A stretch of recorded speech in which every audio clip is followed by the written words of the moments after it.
ನಮಸ್ತೆ ಪ್ರಿಯ ವೀಕ್ಷಕರೇ, ನಾನು doctor P K Praveen Babu, Ayurveda ಮತ್ತು ನಾಭಿ ಚಿಕಿತ್ಸಾ ತಜ್ಞರು, ಉತ್ತಮ್ ಬಡಾವಣೆ, ಚಿತ್ರದುರ್ಗ ರೋಡ್, ದಾವಣಗೆರೆ. ನಮ್ಮ ಸಂಪೂರ್ಣ ವಿಳಾಸ ಇದೇ ವಿಡಿಯೋನ ಡಿಸ್ಕ್ರಿಪ್ಷನ್ ಬಾಕ್ಸಲ್ಲಿ ಲಭ್ಯ. ಡಿಸ್ಕ್ರಿಪ್ಷನ್ ಬಾಕ್ಸನ್ನು ಹೆಂಗೆ ಓಪನ್ ಮಾಡೋದು, ಅಲ್ಲಿ ಟ್ರಯಾಂಗಲ್ ಶೇಪ್ ಬಟನ್ ಇದೆ, ಟಚ್ ಮಾಡಿ ಕೆಳಗಡೆ ಸಂಪೂರ್ಣ ವಿವರಣೆ, ಫೋನ್ ನಂಬರು, ಸಮಯ ಲಭ್ಯ, ಅವಶ್ಯಕತೆ ಇದ್ದಂಥವರು ಗಮನಿಸಿ. ವೀಕ್ಷಕರೇ, ಇವತ್ತು ಭಾಳ ಇಂಟ್ರೆಸ್ಟಿಂಗ್ ಸಬ್ಜೆಕ್ಟು. ಯಾವುದು?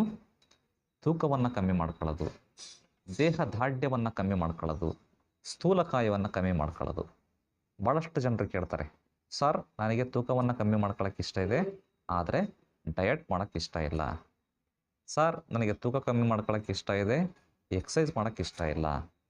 ಸರ್ ನನಗೆ ತೂಕ ಕಮ್ಮಿ ಮಾಡ್ಕೊಳ್ಳೋಕೆ ಇಷ್ಟ ಇದೆ, ಸ್ವೀಟ್ಸನ್ನು ತಿನ್ನೋದು ಬಿಡೋಕ್ಕಾಗಲ್ಲ. ಸರ್ ನನಗೆ ತೂಕ ಕಮ್ಮಿ ಮಾಡ್ಕೊಳ್ಳೋಕೆ ಇಷ್ಟ ಇದೆ, ಹೊಟ್ಟೆಯಲ್ಲಿ ಯಾವುದೇ ರೀತಿಯ ಔಷಧಿಯನ್ನು ತಗೊಳಕ್ಕೆ ಇಷ್ಟ ಇಲ್ಲ. ಹಾಗೆ ಏನಾರು ಮಾಡೋಕ್ಕೆ ಸಾಧ್ಯ ಇದೆಯಾ? ಖಂಡಿತವಾಗೂ ಇದೆ. ಇದಕ್ಕೆ ನಮ್ಮ ಆಯುರ್ವೇದದಲ್ಲಿ ಉದ್ವರ್ತನ ಚಿಕಿತ್ಸೆ ಅಂತ ಹೇಳ್ತಾರೆ. ಉದ್ವರ್ತನ ಅಂತಂದರೆ ಏನು? Powder massage. ನೀವು ಅನ್ಕೊಂತೀರಿ ಮಸಾಜ್ ಅಂದ ತಕ್ಷಣ ಎಣ್ಣೆಯನ್ನು ಹಚ್ಚಿ ದೇಹಕ್ಕೆ ತಿಕ್ಕದು ಅಂತಂದು. ಅಫ್ಕೋರ್ಸ್ ಅದು ಸರಿ. ಇನ್ನೊಂದು ರೀತಿಯ ಮಸಾಜ್ ಕೂಡ ಇದೆ, ಅದಕ್ಕೆ ಉದ್ವರ್ತನ ಪೌಡರ್ ಮಸಾಜ್ ಅಂತ ಹೇಳ್ತಾರೆ.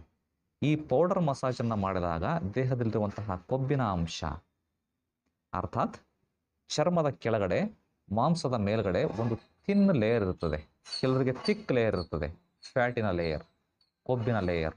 ಹಾಲನ್ನು ಕಾಸಿದಾಗ ಕೆನೆ ಮೇಲ್ಗಡೆ ಕಟ್ತದೆ ನೋಡಿ, ಆ ಥರ ಒಂದು ಲೇಯರ್ ಇರ್ತದೆ.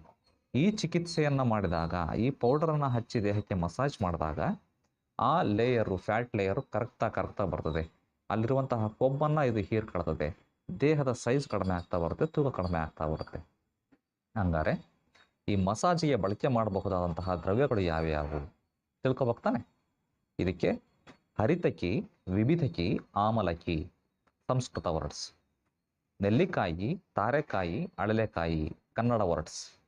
ಕನ್ನಡಿಗೆ ಅಂಗಡಿಗೆ ಹೋಗ್ಬಿಟ್ಟು ತೊಗೊಂಬನ್ನಿ, ನೆರಳಿನಲ್ಲಿ ಒಣಗಿಸಿ, ಒಣಗಿದ ನಂತರ ಚೂರ್ಣ ಮಾಡಿ, ಚೂರ್ಣ ಮಾಡಿದ ನಂತರ 1:1:1 ನೆಲ್ಲಿಕಾಯಿ, ತಾರೆಕಾಯಿ, ಅಳಲೆಕಾಯಿಗಳನ್ನು ಸಮ ಪ್ರಮಾಣದಲ್ಲಿ ಮಿಕ್ಸ್ ಮಾಡಿ ಒಂದು ಡಬ್ಬೆಯಲ್ಲಿ ಹಾಕಿಟ್ಕೊಳ್ಳಿ.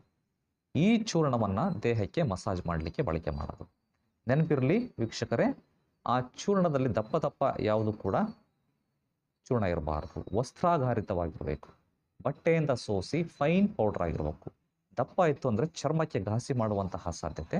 ಆ ಪೌಡ್ರನ್ನು ಹಚ್ಚಿ ಕೆಳಗಿನಿಂದ ಮೇಲಕ್ಕೆ ಮಸಾಜ್ ಮಾಡಬೇಕು. ಉಲ್ಟಾ ಆ್ಯಕ್ಷನಲ್ಲಿ ರೋಮಗಳು ಹೆಂಗೆ ಬೆಳೆದಿದೆಯಲ್ಲ ಅದರ ವಿರುದ್ಧ ದಿಕ್ಕಿನಲ್ಲಿ ಮಸಾಜ್ ಮಾಡಿದಾಗ ಅಲ್ಲಿರುವಂತಹ ಕೊಬ್ಬನ್ನು ಹೀರ್ಕೊಳ್ತದೆ, ದೇಹದ ಸೈಜ್ ಕಡಿಮೆ ಆಗ್ತದೆ, ಫ್ಯಾಟ್ ಕಡಿಮೆ ಆಗ್ತದೆ, ಚರ್ಮ ಕಾಂತಿಯುಕ್ತವಾಗ್ತದೆ ಮತ್ತು slim and fit and fine without any medicines. ಎಷ್ಟು ಸುಲಭ ಅಲ್ವಾ? ಇದನ್ನು ದಿನಾಲೂ ಮಾಡ್ಬೋದು. ಕಂಟಿನ್ಯೂಸ್ ಆಗಿ 15 ದಿವಸಗಟ್ಟಲೆ, ತಿಂಗಳಾನುಗಟ್ಟಲೆ ಮಾಡಿದರೂ ಕೂಡ ಯಾವುದೇ ರೀತಿಯ ದುಷ್ಪರಿಣಾಮ ಇರೋಂಗಿಲ್ಲ. ಆಂತರಿಕವಾಗಿ ಔಷಧಿ ಮೊದಲೇ ತಗೊಳ್ಳಲ್ಲ ನೀವು. ಹೆಚ್ಚು ಕಮ್ಮಿ ನೀವು ಎಕ್ಸಸೈಸ್ ಮಾಡದೇ ಇದ್ರೂ ನಡೆದೋಗುತ್ತೆ, ಹೆಚ್ಚು ಕಮ್ಮಿ ನೀವು ಏನು ಬೇಕಾದ್ರೂ ತಿಂದ್ರೂ ನಡೆದೋಗುತ್ತೆ. ಬಟ್ ಈ ಚಿಕಿತ್ಸೆಯನ್ನು ಕ್ರಮಬದ್ಧವಾಗಿ ಮಾಡ್ಕೋಬೇಕು. ಇದಕ್ಕೆ ಈ ಒಂದು ಅಡಲೆಕಾಯಿ, ತಾರೆಕಾಯಿ ಮತ್ತು ನೆಲ್ಲಿಕಾಯಿಯ ಮಿಶ್ರಣಕ್ಕೆ ತ್ರಿಫಲಾ ಚೂರ್ಣ ಅಂತ ಹೇಳ್ತಾರೆ. ನಿಮಗೆ ಈ ಚೂರ್ಣ ಎಲ್ಲ ಮಾಡ್ಕೊಳ್ಳೋಕ್ಕೆ ಸಾಧ್ಯ ಇಲ್ಲ ಮನೆಗೆ ಅಂತಂದರೆ ಡೈರೆಕ್ಟಾಗಿ ಗ್ರಂಥಿಗೆ ಅಂಗಡಿಗೆ ಹೋಗ್ಬಿಟ್ಟು ಆ ಚೂರ್ಣವನ್ನು ತಗೊಂಬರೋದು, ಬಳಕೆ ಮಾಡ್ಕೊಳ್ಳೋದು. ಇದ್ರ ಜೊತೆಗೆ ಇದು ನಾನು ಹೇಳ್ಕೊಟ್ಟಿರೋ ಅಂಥದ್ದು ಮೀಡಿಯಮ್ ರೇಂಜ್ ಎಫೆಕ್ಟ್ ಇರೋ ಅಂಥದ್ದು. ಇನ್ನೂ ತೀವ್ರವಾಗಿ ನಾನು ಕೆಲಸ ಮಾಡಬೇಕು, ಫಾಸ್ಟಾಗಿ ಕೆಲಸ ಮಾಡಬೇಕು, ಫಾಸ್ಟಾಗಿ ವೆಯ್ಟ್ ರಿಡಕ್ಷನ್ ಆಗಬೇಕು ಅಂತಂದರೆ ಅದಕ್ಕೆ ಅಂತಲೇ ಹಲವಾರು ದ್ರವ್ಯಗಳು ಲಭ್ಯ. ಅವುಗಳನ್ನು ನೀವು ಆಯುರ್ವೇದ ವೈದ್ಯರನ್ನು ಸಂಪರ್ಕ ಮಾಡೇ ನೀವು ಅವುಗಳನ್ನು ಬಳಕೆ ಮಾಡಬೇಕು. ಅವರು ನಿಮಗೆ ನಿಮ್ಮ ದೇಹದ ಪ್ರಕೃತಿಯನ್ನು ನೋಡಿ, ಕಫ ಪ್ರಕೃತಿನೋ, ವಾತ ಪ್ರಕೃತಿನೋ, ಪಿತ್ತ ಪ್ರಕೃತಿನೋ, ಅಥವಾ ನಿಮ್ಮ ಸಾರವನ್ನು ನೋಡಿ, ಅಸ್ಥಿಮಜ್ಜ ಸಾರ ಪುರುಷನೋ, ಮೇಧೋ ಸಾರ ಪುರುಷನೋ, ಮಾಂಸ ಸಾರ ಪುರುಷನೋ, ಅಥವಾ ನಿಮ್ಮ ಭೂತಾಗ್ನಿಯನ್ನು ನೋಡಿಬಿಟ್ಟು, ಪೃಥ್ವಿ, ಅಪು, ತೇಜಸ್, ವಾಯು, ಆಕಾಶಗಳ ಅಗ್ನಿಯನ್ನು ನೋಡಿಬಿಟ್ಟು ನಿಮಗೆ ದ್ರವ್ಯಗಳನ್ನು ಸಜೆಸ್ಟ್ ಮಾಡ್ತಾರೆ, ಚೂರ್ಣಗಳನ್ನು ಸಜೆಸ್ಟ್ ಮಾಡ್ತಾರೆ. ಆಗ ಆ ಥರದ ಒಂದು ಪರ್ಟಿಕ್ಯುಲರಾಗಿ ಸಜೆಸ್ಟ್ ಮಾಡಿರುವಂತಹ ಚೂರ್ಣಗಳನ್ನು ಈ ಉದ್ವರ್ತನಕ್ಕೆ ನೀವು ಬಳಕೆ ಮಾಡಿದ್ದಲ್ಲಿ ಇನ್ನೂ ಫಾಸ್ಟಾಗಿ ಎಫೆಕ್ಟ್ ಸಿಗ್ತದೆ. ಈ ವಿಷಯವನ್ನು ಎಲ್ರಿಗೂ ಶೇರ್ ಮಾಡಿ. ಮುಂದಿನ ಸಂಚಿಕೆಯಲ್ಲಿ ಮತ್ತೆ ಭೇಟಿಯಾಗೋಣ. ಧನ್ಯವಾದಗಳು ವೀಕ್ಷಕರು.